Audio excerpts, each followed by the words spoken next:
पहिला प्रश्न सरकारी शाळा विरुद्ध प्रायव्हेट शाळा आणि मध्ये शासन, आणि दुसरा प्रश्न शालार्थ आय डी बद्दल आहे. मोठी प्रश्नांची मालिका आहे. पहिला जो प्रश्न होता की कायद्याने बालकांना शिक्षणाचा अधिकार दिलेला आहे आणि म्हणून आता असेल, पाठीमागच्या काळात असतील, अनेक शाळा निर्माण झाल्या. ही वस्तुस्थिती आहे, आम्ही ते नाकारत नाही. आणि म्हणून मी वारंवार जे बोलतो आहे की त्यांच्याकडे बोट दाखवण्याच्या पेक्षा आमचं क्वालिटी कशी आम्ही इम्प्रूव्ह करणार. आणि माझी तर आपल्या माध्यमातून सगळ्यांना विनंती, आव्हान आहे की आम्ही सुद्धा स्वतःपासनं ही सुरुवात केली पाहिजे की आमचे मुलांना पण आम्ही मराठी माध्यम असेल, स्थानिक स्वराज्य संस्थेच्या शाळा असतील, त्याच्यामध्ये काही कमी अधिक असेल ना, ते दुरुस्ती करू आपण, त्याच्यातनं तात्काळ सुधारणा करू. परंतु प्रत्येकाने जर आमच्या स्वतःच्यापासून जर सुरू केलं तर निश्चितपणे आमचे शिक्षक बंधू भगिनी पण सक्षम आहेत.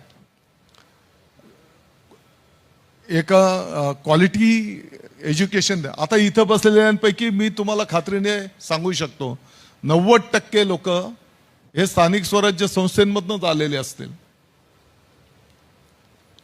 दुसरा प्रश्न होता शालार्थ आय डीच्या संदर्भामध्ये.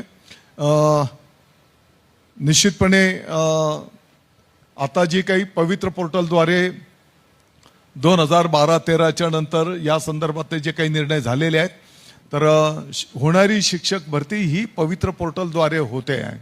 आणि त्याच्यामध्येही पाठीमागच्या काळापेक्षा आणखी काही नवीन बदल विभागाने त्या ठिकाणी केलेले आहेत. पूर्वीच्या काळी एक जागेसाठी जर भरती करायची असेल तर 10 पर्याय त्या ठिकाणी दिले जायचे. परंतु त्याच्यातनं अशा तक्रारी आल्या की त्याच्यामध्ये पण निगोशिएशन केलं जात आहे. आणि म्हणून एका जागेसाठी फक्त 3च पर्याय, आणि त्याच्यामध्ये पण त्याच्या क्वालिफिकेशनला त्याच्यामध्ये प्राधान्य असलं पाहिजे. जे 3 तिकडे जाणार आहेत त्यामध्ये पण ज्यांचं क्वालिफिकेशन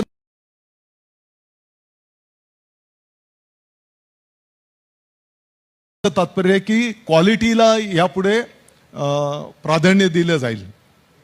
तिसरा जो विषय की शालार्थच्या संदर्भामध्ये पाठीमागच्या काळामध्ये महाराष्ट्र व्यापी अनेक चुकीचे प्रकार झालेले आहेत. ही वस्तुस्थिती आहे. काही प्रकार उघडकीस आलेले आहेत, त्या ठिकाणी कारवाई पण झालेली आहे.